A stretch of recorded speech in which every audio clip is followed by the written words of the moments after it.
Hey, thank you for tuning in to Music Marvels with Achickwitbeatz and Breezy Gipson. We're so glad that you're with us today. You know, we really, really love what we do, getting together every Saturday with, talented people from all over the world. And, it's just a great time sharing music industry news and good conversation. And, this week we have Melody joining us. So you definitely want to make sure that you stay tuned for that. And man, I always love this. I feel like I always say that I'm excited, but it still doesn't really express how much I enjoy what we do. I mean, realistically, when you're having fun doing something that you love to do, I mean, there's no comeback to that.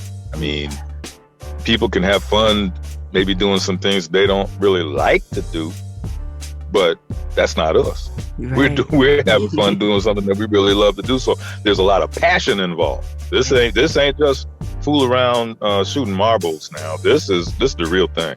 So yeah that's right. Well, stuff. So, we're definitely going to go ahead and jump in. Just a reminder, all the instrumentals that you hear are produced by me, Achickwitbeatz, and you can always check them out on my website, achickwitbeatz.com. All right, I'm ready to do this thing. How about you? Oh, man, let's jump. All right, let's go.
Thank you so much for tuning in to Music Marvels with Achickwitbeatz and Breezy Gipson. We're so glad and thrilled to announce that we have Melody joining us from Toronto, Canada. How are you feeling today, Melody? I'm feeling great. Thank you so much for having me on Music Marvels radio interview today. Absolutely. Yeah, we're really, really glad to have you here.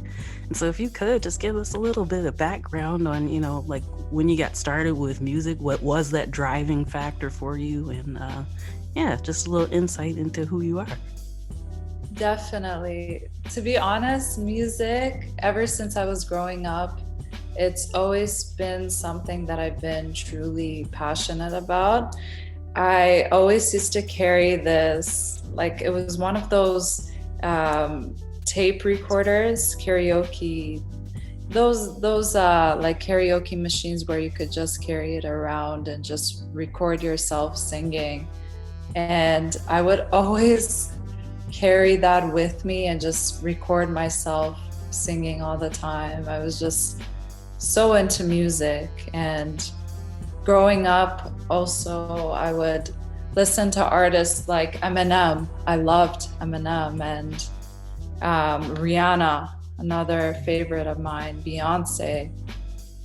So as someone also that was dealing with like a lot of bullying in school, I kind of developed social anxiety, and I always turned to music to just cope with everything that I went through. And like walking back to school, and then on the way back from school, I'd always just put my headphones on and just listen to a variety of different music. And then it was in grade 12, I was about, I think, 17 at the time, when a family friend of ours actually was a producer, and we connected and we decided to do a music video. And we shot a music video in the span of 2 days for the entire day. And I just remember it was something so fun. I had so much fun doing, even though like it was a 2-day, like long day for us, I really had fun with it. And ever since then, I knew that I wanted to do music for the rest of my life. Wow, that's such an impactful story, wouldn't you say, Breezy? Man, keep going. keep going. And then, so we released a song, it was called Gotta Go. That was my first song when I was working with that producer.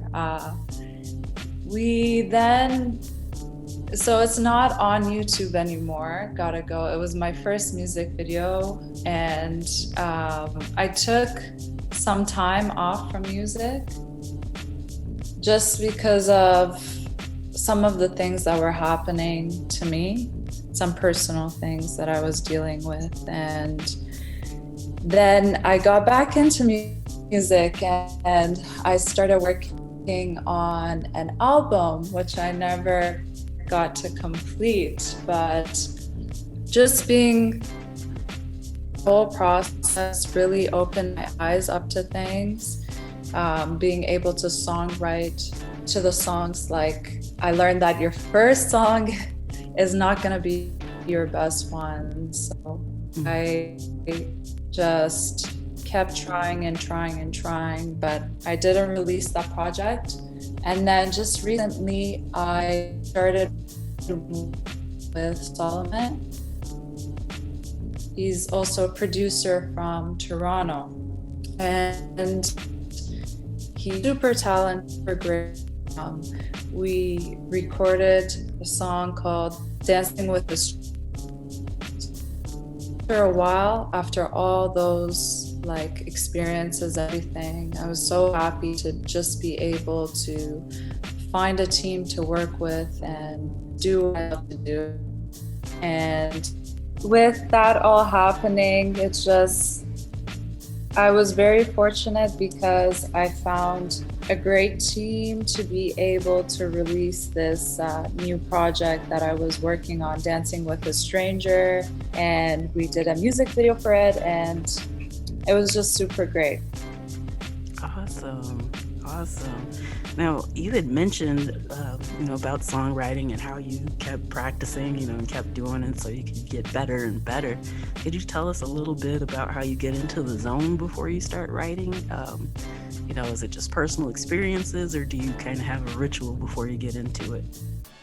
Definitely. So whenever I write a song, I really, really need to feel the beat. I feel like the beat is, I can't write the other way around. I can't start with like writing the song first and then adding the beat later on. I always have to hear how the beat sounds, and then I really have to like it. And once I do, I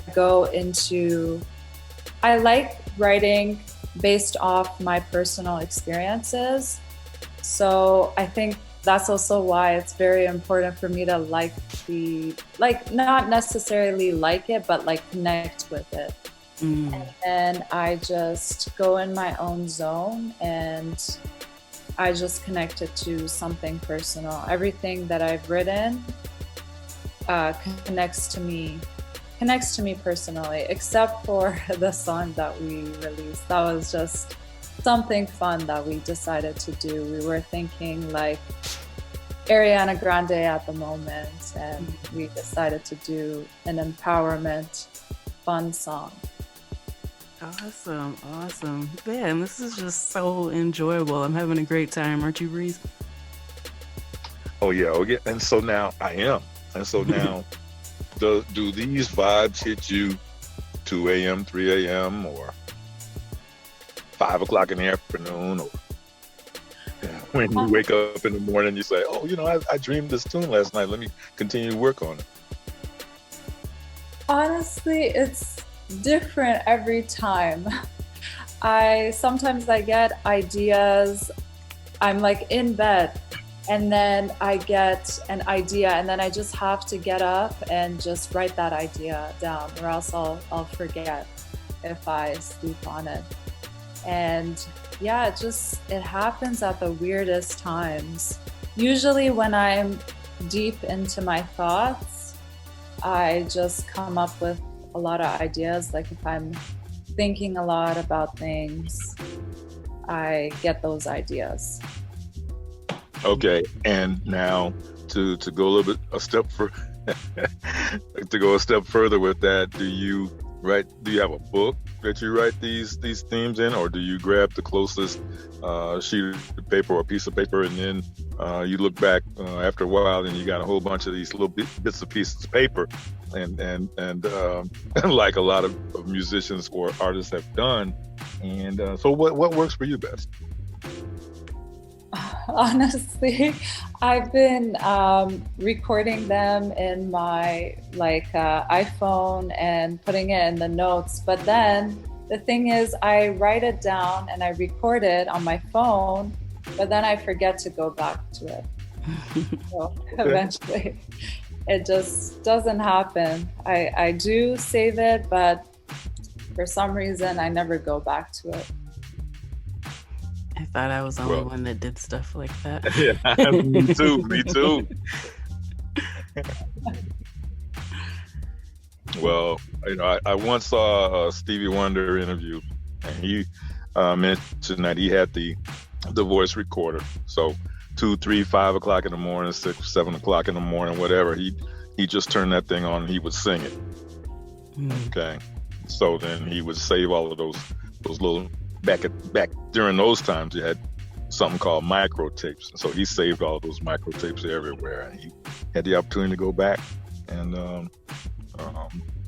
make more out of it, and so on. So that's why I asked you that question. But for most of the songs that I currently am working on, and Dancing with a Stranger, I did have an opportunity to just collaborate with other songwriters for those projects. That's awesome. So yeah, you've mentioned who some of your inspirations were. Are there any that maybe might kind of catch anybody off guard? Other than like Eminem or Rihanna. I know you mentioned Beyonce, but anybody that's inspired you that maybe people who've listened to your music might be like, oh, I can kind of hear that too. I've always, because I'm Kurdish myself, I have a Middle Eastern background. I've always wanted to just create music that empowers mostly people in third world countries. So it's hard for me to, because personally, it's hard for me to find an artist that has done like something in the Middle East sector, but whenever I listen to, like whenever I'm doing a songwriting session or anything music related, I always listen to a variety of artists. I feel like I take away something different from each artist, like The Weeknd or just like the band Paramore. Mm-hmm. So there's, from every genre, I just take away something and get that creativity. Like it inspires me with my own music whenever I'm doing a songwriting session or just working with a producer. Okay, wow, that's really awesome. It's really important too, that some people don't really get that. They kind of focus on, whatever their genre is. So, it's a really beautiful thing that you kind of take bits and pieces from everywhere. And I think that's, usually what gives music its power. So that's really an awesome thing. Definitely. I feel like there's beauty in every genre, and like I'm always learning from different artists, what technique they're using, everything. I feel like it's so important to just keep that diversity. Yeah, absolutely. Yeah. So, for a new listener to your style and your music, what's the main thing that you'd want them to take away from listening to you? Empowerment, definitely. Just because my whole background is Middle Eastern, and there's like a lot of oppression that happens to people in third world countries, minorities and stuff like that. I really want to be a voice for them and just be able to impact them and empower them through whatever they're going through. Like recently we started working on a song called Shiro, and I really wanted to, with that song, just target women that just feel like they've been down or oppressed their whole lives, and just empower them. Wow, that is so beautiful. I mean, just, yeah, hats off to you for what you're doing. That's just so awesome. Thank you so much. Thank you. Are you soaking all this up over there, Breeze?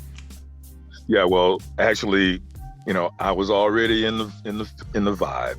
Okay. but that one phrase you mentioned, when you mentioned Kurdish, oh man, my eyes just got jumped wide open. See, I'm all in on the bringing forth, the inspiring, people from with that background, and see, so what that made me say right then at that instant, okay, well, I'm gonna everything I can possibly do, just because of that fact right there. It's like, oh, I gotta push this, because there's people that need to be reached, or people who are in search of, and hey, if you can help them in any way possible, hey, I have to come back and step up and do all I can to make sure that that gets as far as it can get to reach those people that you're trying to reach. So it's an all in for me. Because honestly, it breaks my heart to see the conditions that they, and not just her, people from third world, like living in other countries, it just breaks my heart. And living in Canada and USA, so fortunate for the things, the opportunities and everything that we have. So I just really want to be a voice for them and just share and experiences that I have, that my family has also faced before they came out. Absolutely. Mm-hmm. Absolutely. Yeah, that's really incredible. And you know, just looking at the we're almost close to winding down here, but if you could just kind of let everyone know where they can find you, where they can check out your music and, you know, all your social media handles, so that way they can keep up with all this great stuff that you're doing. Yes, definitely. I'm on YouTube, Spotify, Instagram, you name it. I'm under Real One Mellow. That's RealOneMelo. And thank you so much. Honestly, shout out to Music Marvel radio interview, and thank you so much for having me today. I really appreciate it. We'll see. We don't want this to be a one and done. Yes. So we're planting that seed with you right now that down the road, hey, we want you back. Just that simple. It's already done. So we stay in touch and we support each other, and we just, you know, make some room. So that time is going to come. How about that? Definitely. I'm all about just being supportive towards one another, helping each other. I love that. Yes. Okay, and one more time, can you spell that out, the mellow, so in case somebody didn't write that down? Yes. So that's Real One Mellow, RealOneMelo.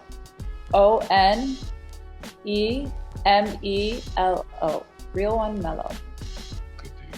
Awesome. Thank you so much for taking the time to share your story with us. And yeah, just like you said, we're looking forward to having you back again.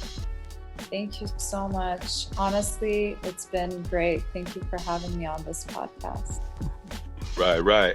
And it goes with the territory. Something pops up that you're working on that you want people to know about, and you need a little bit of extra oomph in that and getting that work. All you got to do is reach back to us and let us know what it is, and we'll take up the slack to help make that happen. Okay? Yes. Oh, thank you so much. All right. And that was Melody. It was such a delight to have her on. I'm so glad that, you know, she chose to step out of her comfort zone and, you know, hang out with us and share her story. I mean, just a beautiful thing and a beautiful person. So make sure that you check her out everywhere that she said to.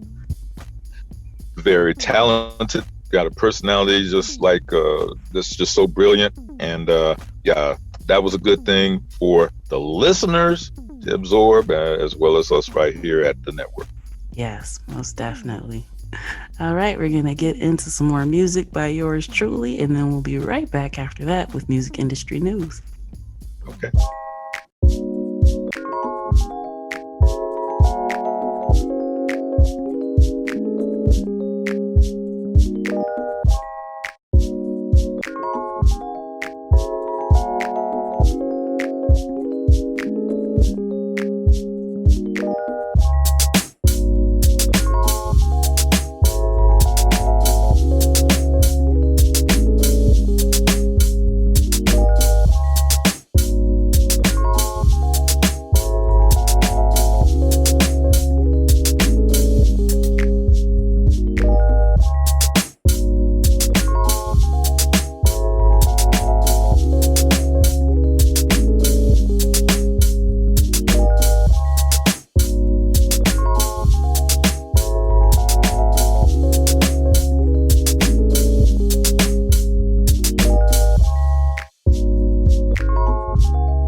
back with music industry news. First up, Rock Nation has purchased an undisclosed amount of Senso tokens.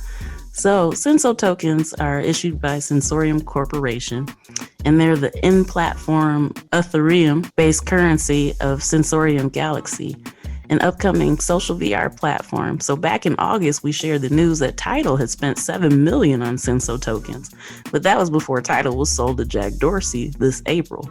So obviously Jay-Z sees some major value in this, so it's worth watching to see what comes forth from the company, wouldn't you say?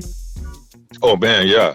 I mean, we're in such a fast-paced world, especially with this industry that we're involved with. Mm-hmm. And so, yeah, I think that's a great thing. Yes. So, yeah, I'm looking forward to it. You know, it hasn't officially been launched to the public yet, but yeah, definitely something to keep an eye out for. And as we get more information, we'll make sure that you have it. Keep it locked. Yes.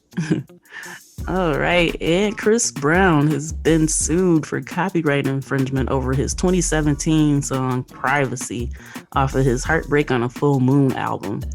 So Greensleeves Publishing, which owns the rights to the song that it's infringing, says that he lifted the dialect and similar lyrics and everything off of a 1997 dancehall track called Tight Up Skirt to create his song. And so actually when you listen to them side by side and you can hear just the one line that he lifted, I mean, it was the exact cadence and everything. So, I mean, I think that they actually have a legitimate suit on their hands because I checked it out myself and I'm like, yeah, that's definitely from that. So just to think, you know, to wait that amount of time and think that you could probably get by with it. So the original song came out in 97. And his came out in 2017. He probably thought, you know, hey, I'd be safe. Or whoever wrote the song, you know, he might not even known what it was from. He could just be singing what he was told to. But yeah, you always got to be careful with stuff like that. So apparently the publishing company says that people were contacting them and hitting them up like, hey, have you heard this? We're pretty sure this is from this. So yeah, got to be careful. Oh, man. Well, see, all along, you know, we always say, you know, when you're involved with something, you got to surround yourself with some people who, yeah, you know, so every so often we bring it up on this show that when you're involved with something mega like this, especially like him, you got to surround yourself with some people who are there, who are experts at what they do. And each one of them knows how to protect you and protect your image, protect your business, protect your money, protect you, period. Okay, so who made the decision on that? We don't know, but see where it's ending up. Right, exactly. So yes, 20 years later, they still recognize it like, hey, yeah, this, you lifted this, you gotta pay us. So yeah, absolutely. Wow. Just like you said, it's important to have people around you that can help you in those situations. Matter of fact, I mean, don't you offer some help for people like that?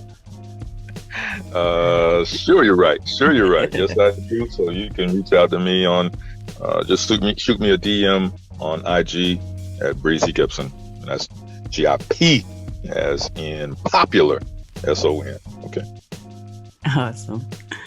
All right. Also, Cincinnati just got a Hard Rock casino. So, you know, I mean, that just sounds pretty awesome. It used to be the Jack Horseshoe Casino. And so, you know, they opened it under new management. And so now the new location's got murals and music memorabilia and history, including stage costumes from like Devo, jumpsuits from Kiss, and just all kinds of stuff. So, you know, if you're a casino going person, that might be a new destination for you. And you get to go and lose all your money while you look at cool music stuff. How about that? Well, you know, I gotta have one of those. I gotta have a Devo Dome. I gotta have. And so that's the coolest thing on the block. All right, we're gonna take a quick music break, and then we'll be right back with round 2 of music industry news. Okay.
and we're back with more music industry news. I'm not gonna lie, I kind of chuckled when I heard about this, but no Gangnam Style is allowed in gyms right now in South Korea because their new COVID rules enforce that the gym can't play music higher than 120 BPMs because they're trying to prevent breathing too fast or splashing sweat on other people. And apparently they think the beats per minute is related directly to that. So I guess if you're moving too fast and breathing too fast, they think you can spread the molecules too quickly. I don't know. But yeah, a lot of gym owners and people are kind of pushing back against that because, you know, when people work out, you need the motivation, you need that. And so with them censoring how high or how fast the music can be, yeah, that's an interesting route to go with that. Whoa. Well, I'm not even going to laugh because I, you know, the science of it, but wow, that's all I can say. Wow. Yeah, I mean, you know, at this point, it's worth trying just about anything. But yeah, we'll see how long that lasts. Because, like I said, people are pushing back against that. All right. Also, virtual concerts brought in $600 million in 2020, according to the industry. So, you know, the big debate has been, all right, now that live music is coming back, you know, are people just going to be doing that? But there's still a big bet that hybrid is still going to be where things are at. So, you know, you got people that were only doing the virtual concerts just because they had no other choice. But then you also got that introduced to people where it's like, hey, you know, I actually like being able to sit at home and check this out. So, you know, there's a big bet that things are going to be hybrid going forward. And, you know, the fact that virtual concerts brought in that much money in 2020 alone, like it's just crazy to think about. So yeah, a lot of these new major players that kind of emerged during all this, they're not planning on going anywhere. So something to definitely keep in mind, especially for performers. You know, even as you do your live shows, you might want to think about having it live streamed for those people who can't necessarily get out to see you, or maybe just want to chill but still want to check out your performance. So definitely something to keep in mind. Yeah, and this goes without saying, better stick and stay with Achickwitbeatz and Breezy Gipson because you don't know what kind of pot we got, what's in the pot that we're stirring up right now that has to do with technology. So don't overlook it. Don't get left out. That's right. All right. And so Tencent Music was ordered to give up exclusive Tencent Music was ordered to give up exclusive music label deals in China. So we mentioned a couple months ago that there was a potential for that happening. You know, the watchdogs over there were thinking that they were getting a little bit too big for their britches with the whole anti-competitive practices. They owned so much. And at one point, they actually controlled all the music that was coming through there. So any other music streaming services would have to sub-license from Tencent. So there were steps that were kind of put into place, and we knew that they would possibly be forced to sell music apps or things like that to kind of keep them from having a monopoly. And so, yeah, they were forced to give up some of those exclusive label deals. But they were able to keep a few with specific artists. But now because of that and their grip on the industry is kind of loosening a little bit, they're going to have to redouble their efforts to engage with users and give users a reason to stick with them. So, of course, users had a reason to when they were controlling everything. But now that that's starting to shift a little bit, they're going to have to work a little bit harder. Nothing surprises me. Right. All right. And TikTok's rival YouTube Shorts has expanded their beta into over 100 countries. So, you know, they're really coming for that audience and that market. And just in case you're not really familiar with it, YouTube Shorts will let you use music from the platform as well. So you can include video content, and it operates basically the same way that TikTok does. So it'll be kind of interesting to see what comes forth from that. They dropped the beta, I want to say about a month ago. I know we had shared that here as well. But yeah, now that they're expanding into the exact same markets that TikTok is in, we'll see if they can pick up some steam and actually give them some competition.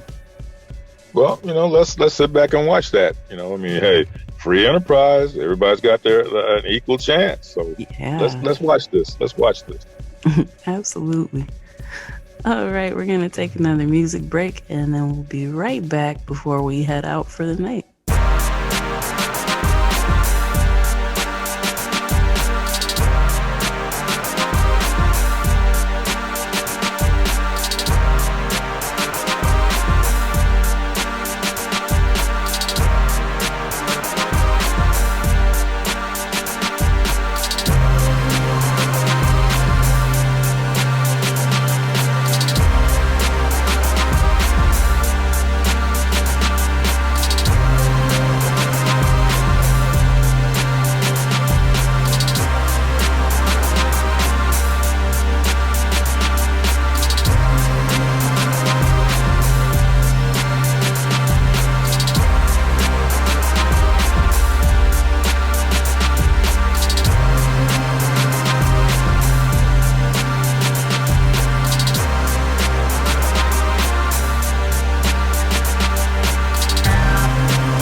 Okay, and that does it for this week's edition of Music Marvels with Achickwitbeatz and Breezy Gipson.